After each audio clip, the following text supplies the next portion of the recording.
بہترین نبی پاک نے غریبی کو عزت دی. حضرت عبدالرحمن ابن عوف کہتے ہیں میرا ایک دن دل کیا تھا کہ یہ دولتیں چلی جائیں میں غریب ہو جاؤں. حالانکہ امیروں کا کبھی غریب ہونے کو دل میرا کیا تھا کہ کس طرح. فرمانے لگے ایک غریب صحابی حضرت سعد انصاری نبی کریم کی بارگاہ میں ملنے کے لیے آئے. انہوں نے جب نبی پاک کے سامنے ہاتھ کیے نا ملانے کے لیے قربان جائیں, انہوں نے ہاتھ پیچھے کرنا چاہا پر میرے نبی نے ان کا ہاتھ تھام لیا. حضور نے زور سے پکڑ لیا. انہوں نے ایک دفعہ چاہا, اصل میں آپ سمجھے نہیں نا میں کیا کہہ گیا, یعنی حضور نے ہاتھ تھام لیا, یعنی نبی کریم نے ان کا اپنے دست مبارک سے ہاتھ پکڑ لیا. صحابی خاموش ہو گئے. حضور نے پھر ان کا ہاتھ کھولا اور میں یہ کیا ہے, وہ رو پڑے. عرض کرنے لگے حضور بچے زیادہ ہیں, مزدور آدمی ہیں, پھاوڑے کے ساتھ کدال کے ساتھ کئی کے ساتھ کام کرتے. یا رسول اللہ یہ نا چھالے پڑ گئے میرے ہاتھوں پہ. حضرت عبدالرحمن ابن عوف کہتے ہیں کائنات نے دھرتی نے وہ نظارہ بھی دیکھا کہ جس رسول کے قدم چومنے کے لیے جبریل جھکے اس محبوب نے مزدور کا ہاتھ چومنا شروع کر دیا.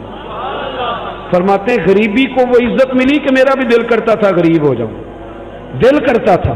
یہ کس نے ذروں کو اٹھایا اور صحرا کر دیا, یہ کس نے قطروں کو ملایا اور دریا کر دیا, یہ کس کی حکمت نے یتیموں کو کیا در یتیم اور غلاموں کو دنیا بھر کا مولا کر دیا. ہم نا اصل میں عزت نہیں دے پائے. ہم نے وہ جو سٹیٹس کا فرق رکھا ہوا ہے نا اس نے تباہی کر دی. نبی کریم کا انقلاب یہ ہے کہ, اور حضور نے نا ایک اور بات بھی ذہن میں رکھی, نبی پاک صلی اللہ علیہ وسلم نے لوگوں کو بتایا کہ گناہ ہوتا ہے. کیمرے لگانے سے گناہ نہیں ختم ہوتے, کیمرے لگانے سے گناہ نہیں ختم ہوتے, چوکیاں بنانے سے نہیں ختم ہوتے. گناہ تب ختم ہوتے ہیں جب احساس پیدا ہو جائے کہ یہ چیز غلط. میرے معاشرے میں گالی کو لوگ گناہ ہی نہیں سمجھتے. بالکل یہ تو کوئی جرم ہی نہیں. حالانکہ حضور صلی اللہ علیہ وسلم نے فرمایا مومن کو گالی دینا اعلانیہ فسق ہے. جو کسی مومن کو گالی دیتا ہے وہ اعلانیہ اللہ کی نافرمانی کرتا ہے. یہ کوئی گناہ ہی نہیں. اب 2 3 5 لطیفے جھوٹے سنا جانا یہ گناہ ہی کوئی نہیں. اور نبی پاک نے فرمایا مومن بزدل ہو سکتا ہے, کنجوس ہو سکتا ہے, پر میرا مومن جھوٹ نہیں بولے. آپ سمجھے بات. ہمارے ہاں یہ معیار بن گیا کہ ہم نے گناہ کو گناہ نہیں سمجھا. نبی کریم نے نا انقلاب یہ برپا کیا کہ دلوں کے اندر سے نا میل کچیل نکال کے احساس پیدا کر دیا کہ گناہ ہوتا ہے. احساس, جب آپ کو احساس پیدا ہو جائے نا کہ مجھ سے, آپ یقین کریں مطلب موٹر سائیکل والے کو پجارو والا جب ٹکر مار دیتا ہے نا تو وہ گر جاتا ہے. تو وہ چونکہ پجاروں میں بیٹھے ہوتا ہے تو وہ الماری کھول کے یا شیشہ نیچے کر کے تو وہ اس کو کہتا ہے کہ اٹھ جا, کیا ہو گیا, مطلب تو دھیان سے نہیں چل رہا, موٹر سائیکل والوں نے تو خرید لی ہے یہ روڈ, کیونکہ وہ پجاروں پہ ہے. لہٰذا وہ غلطی بھی کرے تو پھر بھی وہ تسلیم کرنے کو تیار ہے. ایسے نہ ہو تو عقل بھی تو نہیں نہ ہو. یہ دے کر دانے او دے کملے بھی سیانے. نبی کریم صلی اللہ تعالی علیہ وسلم نے انقلاب برپا کیا کہ احساس پیدا کیا, غلطی کا احساس. بخاری میں حدیث ہے, حضرت ابو ہریرہ رضی اللہ تعالیٰ عنہ, حضرت انس بن مالک رضی اللہ تعالیٰ عنہ حدیث کے راوی ہیں. کہتے ہیں غامدیہ قبیلے کی ایک بی بی آئی حضور کی بارگاہ میں. یہ لوگ گناہ کرتے تھے, بدکاری کرتے تھے, بلکہ معاذ اللہ عرب میں یہ رواج تھا کہ اگر کسی کے یہاں بیٹا پیدا نہیں ہوتا تھا تو معاذ اللہ ثم معاذ اللہ وہ کسی اور مرد کے یہاں بھیج دیتے تھے. وہ تو اس کو عیب ہی نہیں جانتے تھے.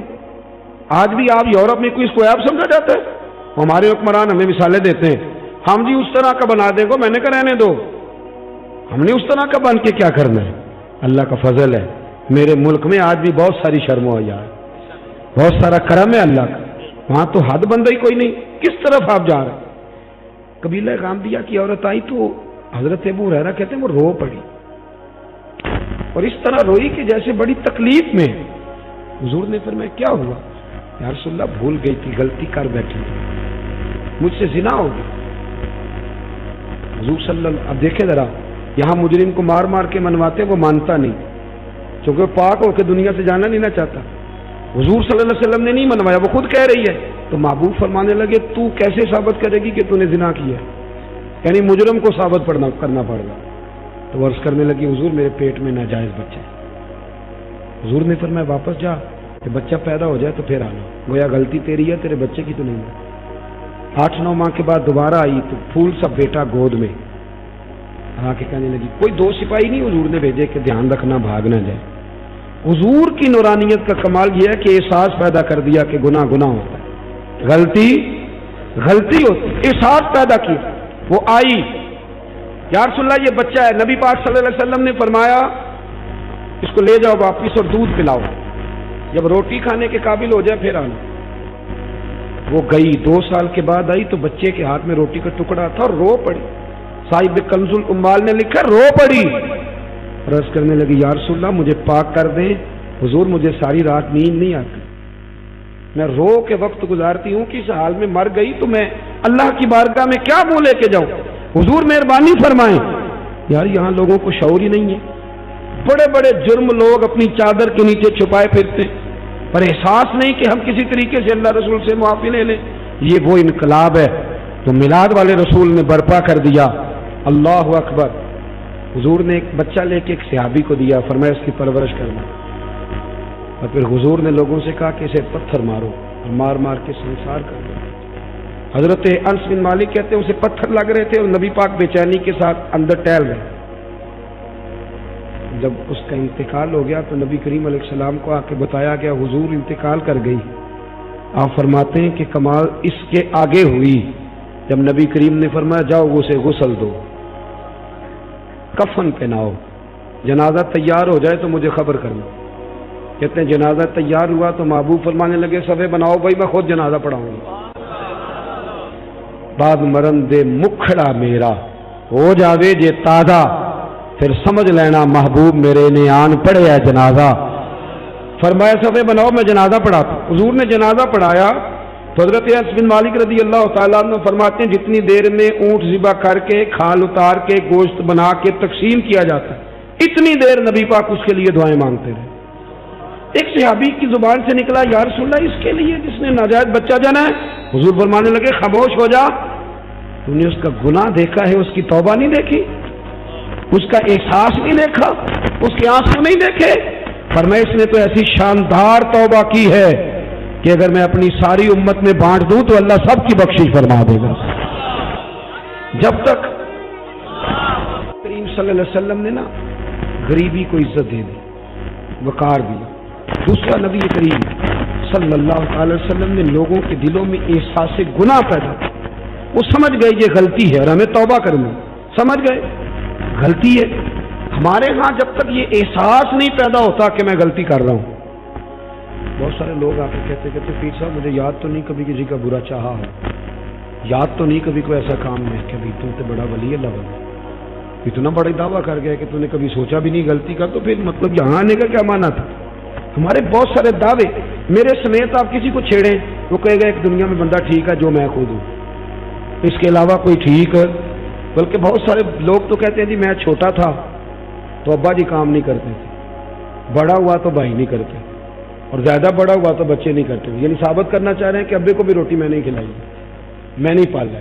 यानी अपने हक में दलाइल हर वक्त अपने हक में दलाइल देना भी कोई बात है भाई, अपने अंदर अपनी गलतियों का एहसास पैदा कर। तीसरी बात, मेरे नबी करीम सल्लल्लाहु अलैहि वसल्लम ने ना रिश्तों के अंदर रिश्तों का एहसास पैदा किया। रिश्ते पहले भी थे पर उनका एहसास, मिलाद से पहले भी रिश्ते थे पर रिश्तों का एहसास मौजूद। हज़रत तारिक बिन अब्दुल्लाह रज़ी अल्लाह तआला अन्हु फरमाते हैं कि मैं हुजूर सल्लल्लाहु अलैहि वसल्लम के लाने नबूवत से पहले एक दफ़ा मक्के आया था तो मैंने एक शख्स को देखा, एक बूढ़ी औरत के गले में रस्सी डाल के खींच के ले जा रहा है। मैंने उससे पूछा कि क्यों इस बूढ़ी को तकलीफ दे रहे हो, तो कहने लगा तू हट जा, तू कौन होता है। मैंने कहा ये कौन है बूढ़ी, कहने लगा मेरी माँ है, गले में रस्सी डाल के खींच रही। कह रहा बूढ़ी हो गई है, किसी काम की नहीं रही, मंडी में बेचने जा रहा हूं। मैं आज जब ये बात बयान करते हैं तो हमें हैरत होती है कि नहीं? बोलिए, ये आप चले जाएं, सिर्फ 7-8 घंटे की फ्लाइट है, यूरोप में पहुंचे, जाके देख लें, बच्चा 18 साल का होता है तो अब्बे को फारग नहीं कर देता वो आज भी, कोई ये सांस रहता है। बाकी कोई ऐसी टेंशन हो, इस पर सेमिनार होता हो और माँ बाप बच्चों को निकाल देते, कहते भी तेरी 18 साल उम्र होगी अब तो निकल, जाके अपना कुछ सोच। इसको हमारे यहाँ हैरत से इसलिए देखा जाता है कि हम मिलाद वाले रसूल के मानने वाले। بہترین